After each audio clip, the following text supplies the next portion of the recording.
KP साकी जी, प्रधानाचार्य जी, सभी सम्मानित अध्यापकगण, प्यारे बच्चों और उनके साथ आए उनके अभिभावक और सभी यहाँ उपस्थित हमारे जो अतिथिगण हैं, सभी को पहले तो मैं साधुवाद धन्यवाद देना चाहूँगा कि आप लोग इस कार्यक्रम में उपस्थित हुए। और सबसे पहले उन बच्चों को मैं बहुत बहुत बधाई और शुभकामना देना चाहता हूँ कि जिन्होंने इस विद्यालय में अच्छे अंक ला करके आज वे अपने को यहाँ सम्मानित करने के योग्य हुए हैं। उन सभी लोगों को बधाई और शुभकामना। देखिए, शिक्षा हम क्यों पा रहे हैं, इस पर लंबी चौड़ी बातें हो सकती हैं। देखिए, ये सृष्टि बहुत दिन से चल रही है और आज हम जिस मुकाम पर इंसान पहुंचा है कि आप जो है, चाहे आप पढ़े हो या चाहे न पढ़े हो, ये बहुत एक लंबे समय के विकास का, आपने डार्विन का विकासवाद का सिद्धांत पढ़ा होगा, तो धीरे धीरे आज हमारा मस्तिष्क भी इतना विकसित हो गया। तो ऐसा नहीं है कि आपके माता पिता से उत्तराधिकार में मिल गया, माता पिता को भी उत्तराधिकार में मिला है, उनके माता पिता को भी, एक लंबी श्रृंखला है। तो आज हम जो है अपने पुरखों के अर्जित अनुभव, अर्जित ज्ञान के बदौलत है जो भी आज हम हैं। आप टेंट में बैठे हो, कुर्सी पर बैठे हो, जिस ढंग से कपड़े पहन रहे हो, जिस ढंग से भाषा बोल रहे हो, आप जो भाषा भी बोल रहे हो, ये भाषा एक दिन में आपको नहीं मिली है, ये निरंतर विकास करके इस मुकाम पर आप आए जाए हैं। पहले हम कंगराव में रहते थे, घास फूस के छप्पर में रहते थे, फिर हम लोगों ने कच्चे मकान बनाए, खपड़ाई मकान बनाए। आज हम बड़े बड़े, अमेरिका में तो 110 मंजिल और अभी दुबई का बुर्ज खलीफा तो 1 किलोमीटर ऊंचाई का बिल्डिंग है। आज इस ढंग से इस मुकाम पर पहुंच गए हैं। तो जो हमारा ये एजुकेशन है, एजुकेशन आपके, हम सबके पुरखों का ज्ञान आपको एक साथ आपको दे देता है, जिसके लिए बहुत मेहनत करना। इलेक्ट्रिसिटी का है, इलेक्ट्रॉन प्रोटॉन का जो भी चैप्टर है, उस चैप्टर में कम से कम सैकड़ों विद्वानों ने समय समय पर अपना पूरा जीवन खपा दिया, एक एक चीज को विकसित करने के लिए जीवन खपा दिया, और आपको एक झटके में वो ज्ञान मिल गया। भाई न्यूटन ने जी का फार्मूला निकाल दिया ना कि ये ग्रेविटी है, ग्रेविटी के कारण हर चीज नीचे गिरती है, और ग्रेविटी का उन्होंने फार्मूला भी इजाद कर दिया। इसके पहले तो किसी ने फार्मूला नहीं इजाद किया। अब उस फार्मूले ने हमारे कितनी चीजों को ईज कर दिया। आज हम प्रक्षेपास्त्र बना रहे हैं, आप हम मंगल ग्रह पर, चांद पर तमाम चीजें भेज रहे हैं। तो ये उसमें एक, अगर हमारा चंद्रयान जा रहा है या मंगलयान जा रहा है या स्पेस क्राफ्ट बना रहे हैं, वो अमेरिका के, क्या नाम है पता है, अमेरिका के जो अब सैर करने के लिए जो है वो स्पेस क्राफ्ट बना रहे हैं। अब तक तो हवाई जहाज था, अब पूरे ग्रहों पर भी सैर करने के लिए स्पेस क्राफ्ट बन रहा है।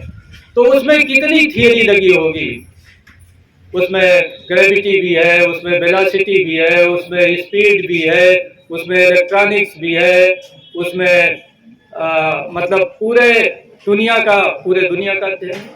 तो ये एक दिन में नहीं मिला है, तो जब आप अध्ययन करते हैं तो एक तो ज्ञान आपको मिल जाता है, और ये ज्ञान, जैसे अभी एक बच्ची कह रही थी कि भाई पढ़ना चाहिए, और एक हमारे बीच के छात्र कह रहे थे कि भाई पढ़ना एक बड़ा बोझिल काम हो जाता है। बोझिल काम तब हो जाता है जब आपको पढ़ने में आनंद नहीं आता। पढ़ाई में आनंद महसूस करिए, ज्ञान से बड़ा आनंद की कोई चीज नहीं है। आप उसके फंडामेंटल्स को समझिए, बड़ा आनंद आएगा। हमारे ये जो वैज्ञानिक हैं, इनको चाहे ऋषि कह दीजिए, ये बड़े बड़े यानी शोध करने में कितना समय लगाया है, और वो सारा शोध आज की पीढ़ी को अनायास ही मिल गया, तुरंत मिल गया। तो आप अगर उसके फंडामेंटल्स को समझेंगे तो आपको आनंद आएगा। आप साहित्य पढ़ रहे हैं, साहित्य को एंजॉय करना सीखिए, कहानी को, उपन्यास को, निबंध को, शब्दों का सही चयन करना, उनका प्रयोग करना, बोलचाल की भाषा में प्रयोग करना, अच्छी अंग्रेजी सीखिए। आप जानते हैं कि दुनिया में ये बड़ा स्थापित है कि जो बच्चे जितनी ही भाषाएं जानते हैं उतने ज़्यादा टैलेंटेड होते हैं, और ये सही है कि जो बच्चे बहुत टैलेंटेड हैं, इंटेलिजेंट हैं, उनकी उर्दू भी उतनी अच्छी होगी, उनकी हिंदी भी उतनी अच्छी होगी, उनकी अंग्रेजी भी उतनी अच्छी होगी, उनकी संस्कृत भी उतनी अच्छी होगी, और उनका विज्ञान भी उतना अच्छा होगा, क्योंकि उनका इंटेलिजेंस तो है, आईक्यू तो है। आईक्यू आज दुनिया में ये साबित हुआ है कि करीब करीब हर मानव का एक समान आईक्यू होता है, थोड़ा बहुत डिफरेंस, बहुत कम डिफरेंस है। अब ये आईक्यू है, एक आदमी आईक्यू का प्रयोग कर रहा है, एक आईक्यू का प्रयोग नहीं कर रहा है। तो आप प्रयोग करना सीखिए। अब अभी हमारे बीच एक हमें प्रसन्नता ये है कि हमारे जो बच्चे बोले बहुत अच्छे ओरेटर हैं, और हम लोग थोड़ा सा अब की बार मैं ज़्यादा ध्यान दूंगा और कोशिश करूंगा। अभी तो पिछले महीने में विजिट किया था, तो करीब करीब हर क्लास में जा करके बच्चों से बात भी की, अध्यापक से बात किए, पठन पाठन का तरीका भी देखा, सुझाव भी दिया गया। अब कोशिश की जाएगी कि इस सत्र से हम नियमित आएंगे और बच्चों के बीच हमारे पढ़ाई के अतिरिक्त एक्स्ट्रा करिकुलम, हम तो देख रहे थे बहुत अच्छे ओरेटर हो सकते हैं स्कूल के बच्चे, अब अच्छे वक्ता हो सकते हैं, आप ही के लोग भविष्य के सब नेता हो सकते हैं, और आगे की जो दुनिया है वो ज्ञान की दुनिया है, और ज्ञान को प्रकट करने की दुनिया है। अगर ज्ञान आप प्रकट कायदे से न कर पाए, यही मैनेजमेंट है, तो भी जीवन में आदमी असफल रहेगा। तो शिक्षा का ये है कि आपको एक ज्ञान मिल जाता है सदियों का, उस ज्ञान में आनंद लीजिए, फंडामेंटल को समझिए, उस ज्ञान को आगे बढ़ाइए। अपने पुरखों की विरासत में हम जोड़ क्या रहे हैं, और आपके पुरखे सिर्फ आपके माता पिता नहीं है, आपके दादा दादी या उनके माता पिता नहीं है, हमारे पुरखे ये सभी है जो जिनका ज्ञान आप आज ले रहे हैं, सभी हम आपके पुरखे हैं। तो उन पुरखों के प्रति यही सम्मान है कि आप भी पढ़ करके उस ज्ञान में कुछ वृद्धि करें, कुछ बढ़ाएं, कुछ शोध करें, कुछ अनुसंधान करें। ये दुर्भाग्य है हम लोगों का। अब जैसे अमेरिका जैसी यूनिवर्सिटी में तो आप बीए पास ही नहीं कर सकते अगर 4 शोध पत्र आप दाखिल न कर दें। आप बीएससी पास ही नहीं कर सकते, आपको डिग्री नहीं मिलेगी अगर कम से कम 4 शोध, और शोध पत्र का क्या अर्थ हुआ? हमारे यहाँ तो लोग पीएचडी भी कर ले रहे हैं, जुगाड़ व्यवस्था से इधर का उधर जोड़ा, उधर का उधर जोड़ा, कोई पुराना शोध पत्र है उसको निकाल करके पीएचडी का थीसिस से उसको नए सिरे से कर दिया। लेकिन अगर वहाँ यूनिवर्सिटी में लड़का अगर एक ए से भी नकल मार देगा गूगल से, तो उसको भी पकड़ने के लिए वहाँ सॉफ्टवेयर है, उसको फेल कर दिया जाएगा। तो वहाँ जिस प्रकार से मौलिक भाई ज्ञान यहाँ आया ना, आपको मिल गया, अब उसमें क्या है आप जोड़ रहे हैं, क्या नवीनता दे रहे हैं, क्या नया अनुसंधान कर रहे हैं, क्या उसको और आगे बढ़ा रहे हैं। ये जो हमारे ज्ञान के ऋषि मुनि हैं उनके प्रति हमारा ऋण है। ये ये जिसको कहते हैं कि गुरु ऋण, तो ये गुरु ऋण से तभी ऋण होंगे जब ज्ञान आप अच्छी तरह प्राप्त करेंगे और उस ज्ञान में आगे अभिवृद्धि करेंगे, उसमें आगे उसको बढ़ाएंगे। मुझे प्रसन्नता है कि आप लोग बेहतर कर रहे हैं, लेकिन अब और बेहतर करने के लिए हम हर महीने ध्यान देंगे। अभी विजय शंकर जी ने कुछ सुझाव दिए, मैं अपने प्रधानाचार्य जी से और अध्यापक से ये कहूँगा कि किसी चीज़ को बहुत नेगेटिवली नहीं लेना चाहिए। अगर सुझाव आ रहे हैं तो उसको पॉजिटिवली स्वागत करिए।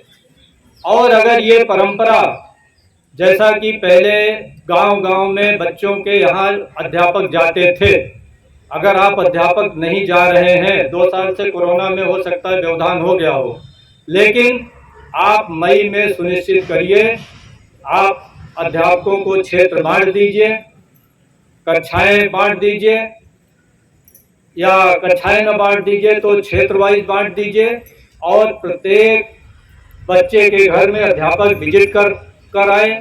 विजिट करने में हमने कई चीज़ें आप लोगों को पहले से बताया था कि भाई बच्चे के पढ़ने लिखने की व्यवस्था क्या है। आप कुछ बातें तो गार्जियन और बच्चे के साथ करिए, कुछ बातें आप सिर्फ गार्जियन से करिए, बच्चे को हटा कर करिए। बच्चा से क्या गार्जियन उम्मीद कर रहा है, स्कूल से क्या गार्जियन उम्मीद कर रहा है। जैसा अभी अब आपने कहा कि कुछ बच्चों के गार्जियन आकर स्कूल में शिकायत करते हैं कि भाई हमारा बच्चा दूध नहीं पीता, हमारा सब्जी नहीं खाता है, अनुशासन में मोबाइल बहुत यूज करता है। आपके संज्ञान में आ गया, आप उसको काउंसलिंग करते हैं, पॉजिटिव रिजल्ट आता है, बेहतर रिजल्ट आता है, वो सुधर जाता है। तो ये चीज़ गार्जियन आकर बताए, समय समय पर उनको 2 महीने पर एक बार अभिभावक की मीटिंग करिए। लेकिन इसके साथ ये भी जरूरी है कि हम 2 महीने में कम से कम बच्चे के घर पर एक बार विजिट कर ले। ये कैसे करेंगे, ये प्रणाली आप लोगों को विकसित करने की जरूरत है। हमसे जहाँ मदद सुझाव की बात होगी, हम उसको देने के लिए तैयार हैं। मैं सभी बच्चों को ये भी बताना चाहूँगा कि जो इंटर करके निकल गए, 2 साल कोरोना में थोड़ा डिस्टर्बेंस रहा, मैं समझता हूँ कि हो सकता है पठन पाठन का तारतम्य कायदे से न बन पाया हो स्कूल में, लेकिन अब जो बच्चे हाई स्कूल में आए हैं, मैं निश्चित रूप से आप लोगों को ये आश्वस्त करता हूँ और अभिभावकों को आश्वस्त करता हूँ जो 11-12 में जा रहे हैं या जो पीछे जा रहे हैं। अब हमारे जो इधर अध्यापक आए हैं, मैंने देखा है अंग्रेजी के भी, फिजिक्स के भी, हिंदी के भी टीचर अभी यादव जी आए, बहुत अच्छे टीचर हैं। अभी फिजिक्स के मैं देख रहा था, क्या नाम है, कौशलेश प्रताप सिंह जी, उनका देखा मैंने और कुछ डिस्कस भी हुआ क्लास में, तो अच्छा पढ़ाएंगे। अभी एक सब्जेक्ट हम लोगों को बायो की महिला टीचर नहीं मिल रही है। हम लोगों ने बहुत प्रयास किया, हमारे अभिभावक जो लोग बैठे हैं, बच्चे भी बैठे हैं, अगर कोई एमएससी बायो हमको महिला मिल जाए। और सबसे बड़ी दिक्कत यह है कि यहाँ जल्दी कोई अध्यापक जो योग्य नहीं है वो आना भी नहीं चाहते, क्योंकि जानते हैं कि उस स्कूल में फर्जी नहीं चलेगा। इसलिए कि हमारे बच्चे भी इतने तेज हैं, मतलब शायद ये पहला स्कूल मैंने देखा कि बच्चे यानी अध्यापक के सामने उसकी कमियां बता करके कहते हैं सर ये गुरुजी ऐसे ऐसे कर रहे हैं, इस ढंग से और कर दे तो बेहतर हो जाए। या हम कभी कभी परिसर में जब आते हैं तो 1 दिन 2 दिन रुकते हैं तो बच्चों से बात करते हैं, तो उनसे ढेर सारी जानकारी मिल जाती है। और हो सकता है ढेर सारी ऐसी जानकारी हो जो मेरे संज्ञान में नहीं आती। मेरा मोबाइल नंबर भी सब जगह लिखा हुआ है और तमाम अध्यापक अभिभावक लोग उससे बात भी करते रहते हैं। मैं चाहूँगा कि आप लोग मुझसे संपर्क में रहें और जो भी कमी है मुझे बताएं, क्योंकि देखिए आपका विद्यालय है, बड़े मन से हम लोगों ने एक मिशन, एक गांव में बच्चे हमारे पढ़ ले, बच्चियां हमारे पढ़ ले, इस मकसद से स्कूल खोला गया था। और हम थोड़ा ध्यान देंगे, ये इस बात का आप लोगों को आश्वस्त करते हैं। शायद इधर 2 साल 2.5 साल कायदे से इस विद्यालय को नहीं देख पाया, 3 साल से, अब मैं नियमित देखूंगा। और मुझे पता है कि पढ़ाई कैसे होती है और पढ़ाई कैसे कराई जाती है, क्योंकि मैं खुद अपने समय का भी विजय भाई बताए कि उस समय अब तो बच्चों को 60% बड़े आराम से मिलता है। पहले आर्ट्स में गिरीश भाई बैठे हमारे क्लास फेलो हैं, 60% अगर नंबर आ जाता था तो बहुत गौरव की बात होती थी। और एक इंटर कॉलेज में मुश्किल से 4-6 लड़कों का 60% नंबर आता था, और मेरा हाई स्कूल में 73% नंबर था आर्ट्स में, और इंटर में 74% था। आज तक, अरे अब तो रिकॉर्ड टूट गया, लेकिन जब तक ये नई पद्धति नहीं थी, मुझसे ज़्यादा कोई नंबर भारतगंज और बामपुर में नहीं पाया था आर्ट्स में। तो हमें पता है कैसे पढ़ाई कराई जानी है, और मैं अब की बार कोशिश करूंगा कि बेहतर माहौल भी बने। मैं अपने प्रधानाचार्य जी से और सभी अध्यापकों से कहूंगा कि एक बेहतर एक अच्छा माहौल इस स्कूल में बनाएं, और उनका उद्देश्य सिर्फ पठन पाठन हो। अगर कहीं किसी को कोई दिक्कत हो तो मुझे बताएं और मैं उसका समाधान ढूंढूंगा। और निश्चित रूप से मैं 2 साल में यानी एक बहुत ही सकारात्मक परिणाम आएगा, और कोशिश मैंने की कि नीट की और इंजीनियरिंग की यहाँ तैयारी के लिए हम अलग से क्लास भी शुरू करें, और इस साल से हम लोग क्लास कक्षा 9 से ही अतिरिक्त शुरू करेंगे। थोड़ा अभिभावक लोग हम लोगों का साथ दें, क्योंकि भाई जब टीचर मेहनत करेगा तो उसको थोड़ा अतिरिक्त पेमेंट भी करना पड़ेगा। आप कोचिंग में सैकड़ों रुपए खर्च करते हैं, अगर स्कूल में कुछ अतिरिक्त कर देंगे तो अध्यापक हमारे कायदे से पढ़ाएंगे और आपको काफ़ी लाभ भी होगा। हम लोगों ने कोशिश ये भी की है कि स्कूल में लाइब्रेरी बहुत अच्छी है, लेकिन मुझे बड़ा कष्ट होता है, इतना कष्ट होता है कि हजारों रुपए की किताबें रखी हुई है, ना हमारे अध्यापक कायदे से पढ़ने की रुचि है, और जब अध्यापक में नहीं है तो बच्चों में कहाँ से होगी। तो थोड़ा पठन पाठन की एक रुचि पैदा करिए। सिर्फ ये नहीं कि जो कोर्स है, कोर्स तो आप बढ़िया पढ़ा रहे हैं, वो आपका रिजल्ट बता रहा है कि अच्छा परिणाम आया, लेकिन कोर्स की दुनिया के अतिरिक्त भी दुनिया है।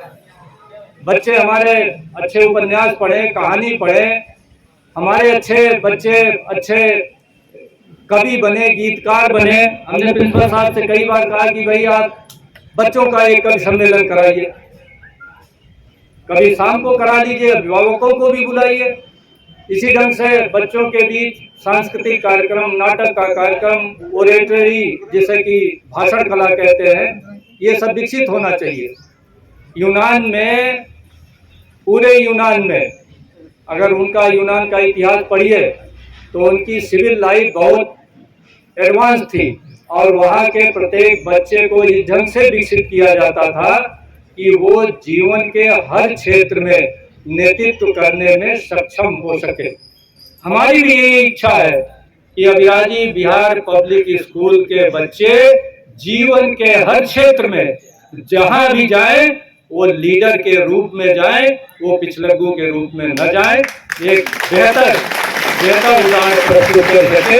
इसी के साथ सभी के प्रति मेरी बहुत बहुत शुभकामना, और बाकी बातें बाद में होंगी। तमाम चीज़ें यहाँ कहने की ज़रूरत नहीं है, आपको आएंगे समय समय पर मार्गदर्शन हम देते रहेंगे। इसी के साथ मैं अपनी बात समाप्त करता हूँ। जय भारत। सभी लोगों को सादर अभिवादन।